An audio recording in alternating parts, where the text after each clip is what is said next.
So, Weiwei, how are you? I'm so happy, and it doesn't look like real. That's true. Weiwei, I would like to speak a little bit first about this exhibition. And when we were planning this exhibition together, you had this suggestion to bring together 5 of your very large and very important installations. Huge spatial installations which contextualize for the first time the fundamental ideas and contents of your work. Yesterday at the press conference you said that you are touched to see straight and sunflower seeds together. Can you explain us a little bit why this combination of these 2 works is so important? Well, first, my exhibition history is about 15 years. From 2004, basically started to have museum shows. And by 2007, I have chance to show my work in Documenta. That was the moment I more or less catch the German attention. So I brought 1,001 Chinese people to Kassel. And since then, I had about 5 major encounters with the culture in Germany. This is the 5th one, the major one. But this is the one exhibition. Finally, I have a chance to really put the major works in past 10 years since the Munich show, Haus der Kunst Munich. So in these works, 4 or 5 major works, it was in different locations. And but during these 10 years, so many things happened to my life. So either some of the work I never see them really being presented. Even I make it, but for a long time I cannot really travel. So the work being put in different exhibitions or shows, this is the first time give me a chance by generosity of the museum and also the unthinkable facilities of a German museum system. So can really put those very controversial works, I would say, because it's troublesome. Every work has its own story, point to very different directions together. So I visited the work during the setup once, and I feel it's too heavy for me to visit. So when it's set up, I never really walked in because it's kind of too heavy for me to relook at it. So till now, I haven't seen the real complete exhibition. So this in K20, there's 2 major works. One is the Sunflower Seeds, which been presented in Tate Modern 2010, and another work is The Street, which is being finished by 2012 or 13. So these 2 works, it's not too long apart.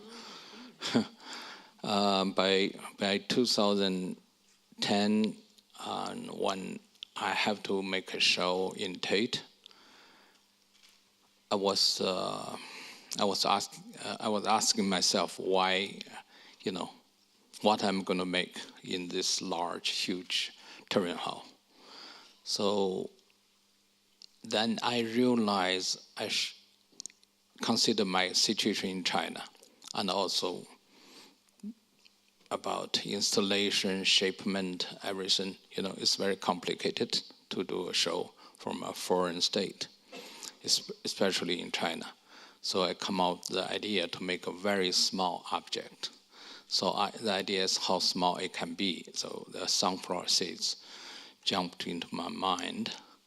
So we organized the people in a porcelain location. You know, they produce porcelains for thousands of years, highest quality porcelains. So we start to produce those sunflower seeds.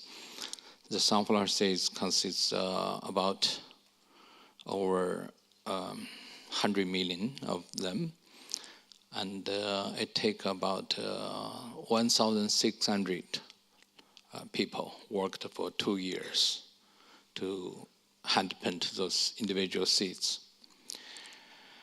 And as a work, it has many layers of meaning, so I cannot really give too much to talk about work, but the other work is easy to talk about. It's the street. It happened in 2008, one Sichuan earthquake, May 12th, it's just less than a week ago. There's a major earthquake struck the Sichuan province. During that earthquake, about 70,000 people vanished, disappeared. So there's clear evidence the school collapsed, made about over 5,000 students disappeared. So we keep asking, who are those people? And of course, you don't get a clear answer in China. Then that time, I started to use social media. I organized a citizen investigation. I said, if the state cannot tell us, maybe I can find out myself. So I organized the people, and we went to Sichuan a few dozen times. Of course, every time I was get arrested, the information got deleted, but still I managed to posting those names and birthday each day on my blog, till my blog being shut off because it catch too much attention. So that's very important work because it's so public and really to public political condition. And that gave me a chance to really work on social issues, social justice, and the internet information, and the presentation. But at the last, I still have to find some way to carry this memory. So we managed to get all those those iron bars, which in the ruins of collapsed building, mainly from Wenchuan High School, which 1,000 students, or over 1,300 students disappeared. So it takes years for us to really manage it, secretly shipped to my studio, and the final decision is how to deal with those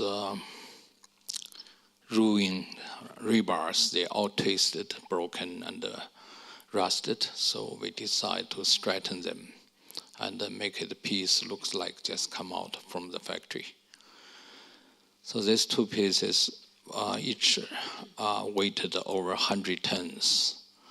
The rebar over 150 tons. And it's unthinkable to show these two pieces together. And in Düsseldorf, this is probably the only opportunity to do it.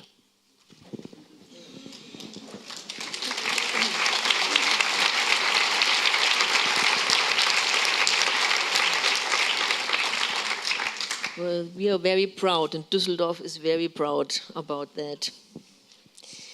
There's one aspect in these works, but also in Laundromat, for example, which is interesting, which strikes me, and this is time.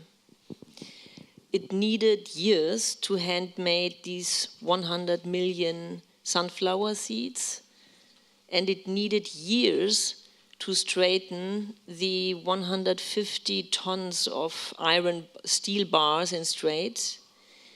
And it took a very long time to clean, to repair, and to iron the clothes of the refugees in laundromat. So I was wondering what these processes, these long processes, and this factor of time means in your work. Well, I'm an artist. Basically, I have plenty of time.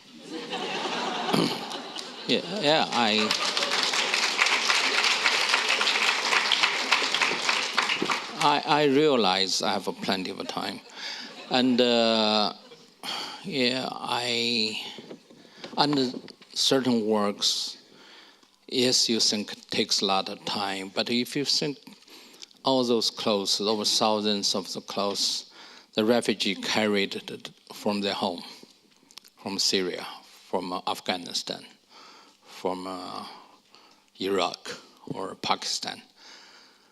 What they grab the last is the clothes they liked. They cannot carry many things when they start to escape.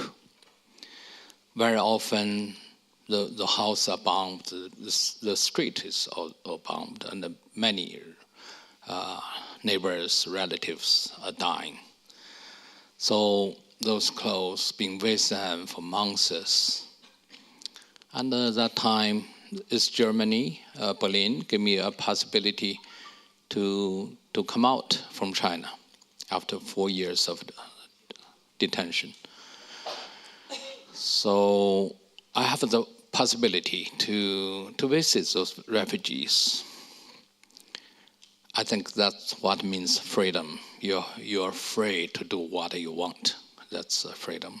So all I want is to find out what I know very little, refugees, very fresh topic to me. So we start to do research, start to make a film, and we got stuck in Idomeni. It's a town on the border of Greece and Macedonia border, but over 15,000 people stuck there. It's Europe, but nobody tells what to do with those people. So after months of waiting, they've been shifting to another location, so they throw away all those dirty clothes where they carried from all the journey. So we think, maybe we can do something about this because it carries so much memory, message, really to each individual, old people or children, baby, clothes. So we moved everything from the garbage and cleaned it in Berlin and laundered it and ironed it. It takes time, but we never really eager to make a work. A work comes as a natural breath of life.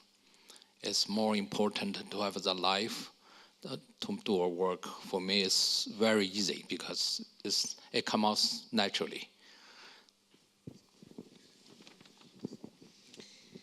We were together with the sunflower seeds.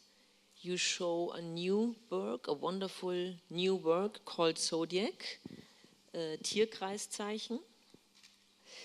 And these are 12 large, one could say paintings, a kind of paintings made from Lego. And they show heads of the 12 zodiacs. And these heads of the zodiacs play also a role in 2 other works in the K21. One is the Circle of Animals, and the other one is the New Work Life Cycle. So I was wondering, I know the historical meaning a little bit of the zodiacs, but what do the zodiacs, the Tierkreiszeichen, mean in your work? Maybe historically, but also what is their meaning generally in your work for you? The work, so-called Zodiac, it's come from the Lego pieces, come from the sculpture we call Circle of Animals. The work first being presented in New York on 2011, May 2nd. That was the moment I was in detention. And it was set up for May 1st. That day, I was in detention, very severe situation. 2 soldiers standing in front of me. I realized one soldier is very sad. You know, we cannot talk to each other. They don't know my name. They don't know who I am. They're just standing there to prevent me to do something silly like suicide. So, but because we are facing each other so closely, I can easily tell every emotion from those soldiers. Of course, they also observing me to watch my emotions change, because every 2 hours they will be shifting to another 2 soldiers, military soldier. They will, of course, they will write down whatever they observe. But by that time, I was already detained about a month. We already set up a secret communication system, because those soldiers are 19 years old. And I really have a great curiosity how they become soldiers, military soldiers standing in front of me. And they all have 4 curiosities who I am, why their boss have to take such attention about me. So they started to talk, but they cannot really open their mouths because it's 2 civilian cameras. And so they can talk without move their lips. So we start to communicate. I start to make jokes so they can laugh, but they are so painful they cannot laugh. Because the camera would record that. And they told me on the next room, their eye can be printed as large as the wall size.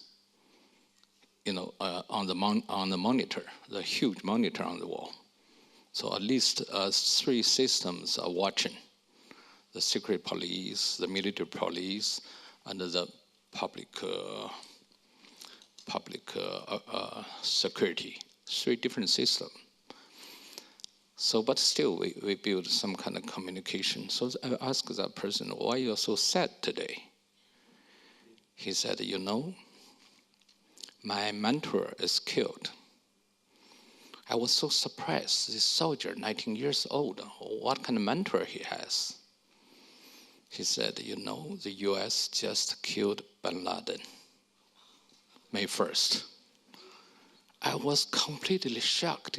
I was like in custody as the most dangerous person in China, and the soldier informed me this information.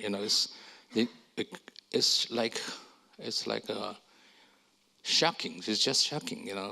You see yourself in this totally isolation, but you hear the news about bin Laden's being killed by military from the U.S. It drives me crazy, but I cannot sleep anyway. Every night, they're watching me. So that's just a little short story, and goes back to Legos. I don't know why I tell you this story anyway. Lego started as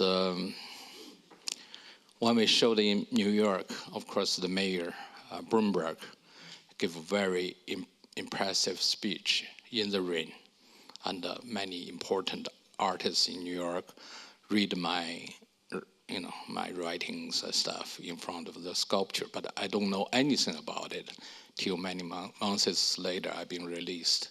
It was very impressive. But white Legos, zodiac hats.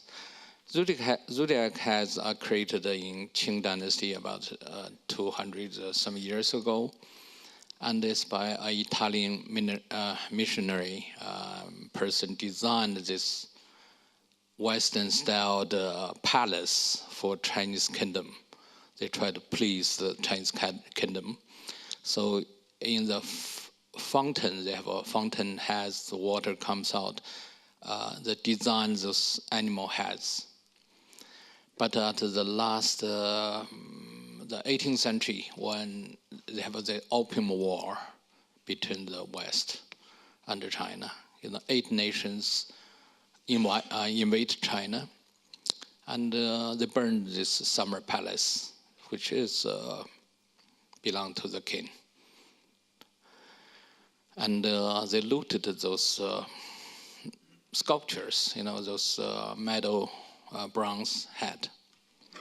I think it's by British and French soldiers. They have to bring back something to sell, I guess. And that's something they can recognize besides porcelains. So those sculptures gradually appeared in the Western auction market.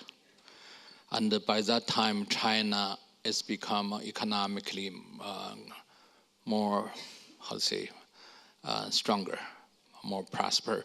So many people using that as a symbolic act of a patriotism to buying back so-called Chinese treasure, which is not really Chinese treasure by any measurement. But still, they catch a lot of attention internationally and also in China. So that time I had to make a lot of argument in dealing with nationalism and this kind of strange cultural interpretation, and also has a lot of different layers of understanding about China's race and how the world would react to it. And it's a very interesting topic. So I create this circle of animals. 7 of them are from original existing artifacts.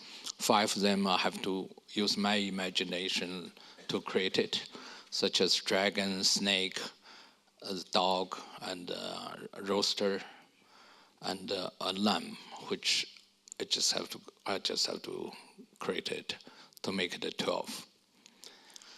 And talk about zodiac. I'll talk about the Legos. First time I used Legos is when I did a show in San Francisco. There's a prison, federal prison, Alcatraz. And they asked me to do an exhibition in there, so I decided to do a group of prisoners' image, political prisoners from everywhere. I wonder maybe there's no one from Germany, but there's at least 3 or 4 from the United States, such as Chelsea Manning and Snowden and John. John's released after years, but Chelsea Manning just been put in yesterday, I think, again. And after Obama's, parole for her, but she's still in jail. And Snowden stays in Russia.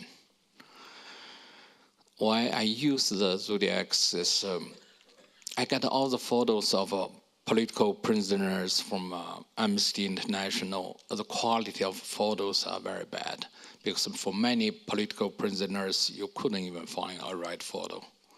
Such as a little lady from North Korea who is a violin player, and a lot of people from Iran, and you don't have good photos.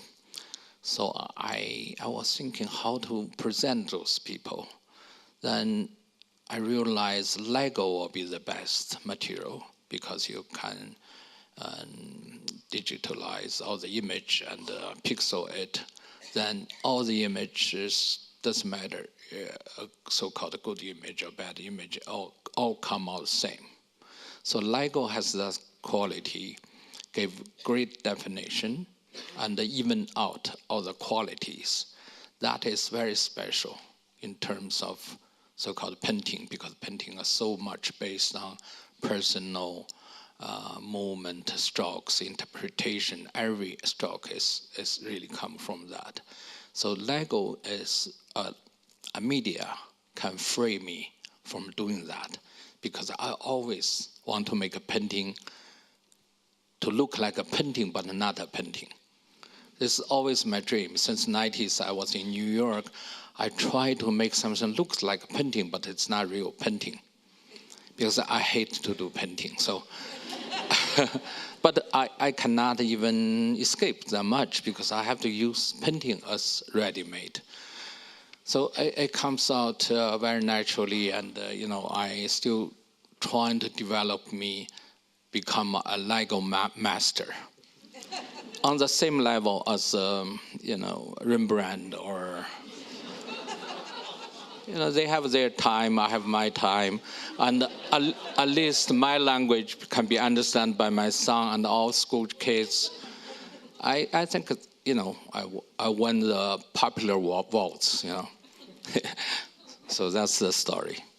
But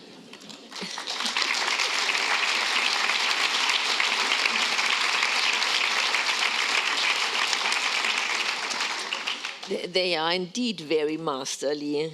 It's really incredible. So one last question, maybe, about your early work and your time as a young artist.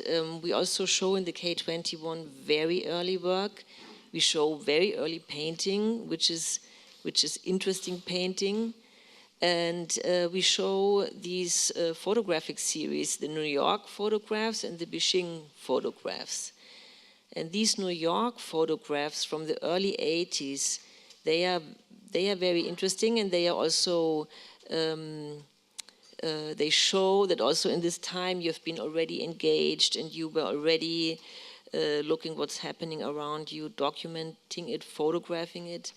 So can you tell us a little bit about this early time in New York, how that was for you?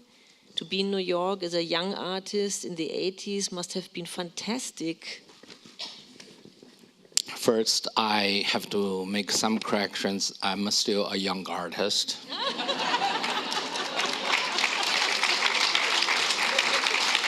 I am even younger in Düsseldorf. And yeah, it's true. And also, I include some so-called early works. I realize, how do you call someone's mature only because you are not hide what kind of mistake you did before. So I'm at this stage, I want to show everything. So many works, includes one of very early works. It's just like any commercial works on street you can find. And actually, I did a lot of street drawings in New York. He asked about life in New York. I sit on the, corner of the park and draw any portraits for any of you guys. If that time you're there, it takes about 20 minutes, $15. And of course, that time I don't pay tax. And, it's all cash. And I receive it and spend it, buy beers and, So, of course, you pay tax when you buy anything in your life. But, it was a moment I feel my life serves no purpose. Nobody want me. It's just a Chinese student, and have this crazy dream trying to become an artist. But New York have 60,000 artists, and they all smart. They all come from a good school, and they all have a better illusion about the future. So I become I just hanging around. Not much to do. But if we look at the photos, it's very strange. I took the first photos of Clinton when he trying to become a president, come to the very poor area, trying to convince this local black, black community. So I was there, happened. I took the photo from him, if you see those photos. But about 10 years later, I took another photo. When he come to China, I didn't even realize in the car behind the black glass is his wife, Hillary. that only happened when I started to develop these photos like a few months ago.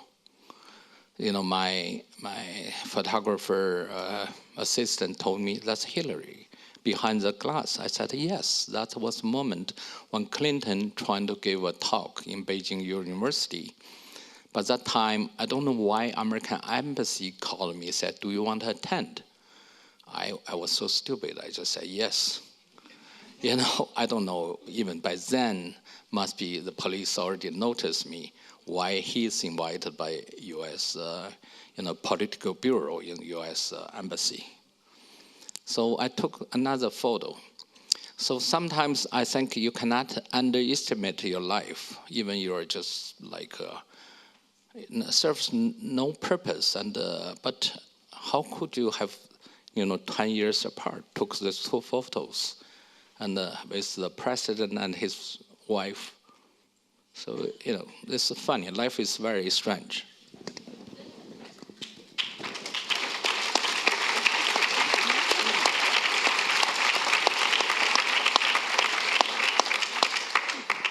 So maybe we have really, that's one thing I'm just curious, and this is then really the last question now, but I wanted to ask you because I heard this rumor and I was wondering if that's true. I heard yesterday that you are working on an opera. Is that true? Yes, but if you ask me any question, even it's a simply yes or no question, it takes a little bit longer to explain. This, when you come to this young age like me, there's so many opportunities to come to you. They want you to design shoes. They want you to be, to all kinds of strange things. Every day, you become so useful to the society. So the one opera house, actually, yesterday another opera house asked me. And German loves operas, but this opera is in Rome, in Italy. They come, they're very serious. They said, we want you to do opera. I said, no more operas. And they said, this is a pretty very old opera house, and Puccini played his opera and Turandot. In there, they showed me the image. I'm a person so easy to be seduced by image. So I really wish I'm blind, so I would not have all the trouble. But if I see something that stays with me, so that the opera house is like a jewel. It's like a jewelry. It's so beautiful. I just visited last week. They have, 70,000 costumes from past 100 years of opera, and probably it's the largest opera dressing collection besides Metropolitan Museum. It's so rich, everything. It's unbelievable, the stage. Why I accepted it? Because 31 years ago, I played as extra in New York City for the same opera house, not same opera, for the, how do you call, Lincoln Center Opera House, but for the same play, Turandot. So I thought, that's unthinkable, because I was played as extra, as an executioner, because I look Chinese stories about China. So, and I don't know why I look like an executioner. But me and my brother, two of us, the director, Zeffirelli, looked at us, said, yes, you are accepted. So they shaved our heads, we have to, this big knife we have to carry. So, sorry, the answer is a bit long, but that's the reason I accepted, because I think this life is so funny. After 30 years, I can never imagine I can direct an opera. That time I only want to grab this $3 when they pay me $3 an hour to running into 72nd Street to get some papaya juice and hot dogs. So now, of course, I will get much more money, but I still love German hot dogs. Thank you, Weiwei, so much. Thank you so much.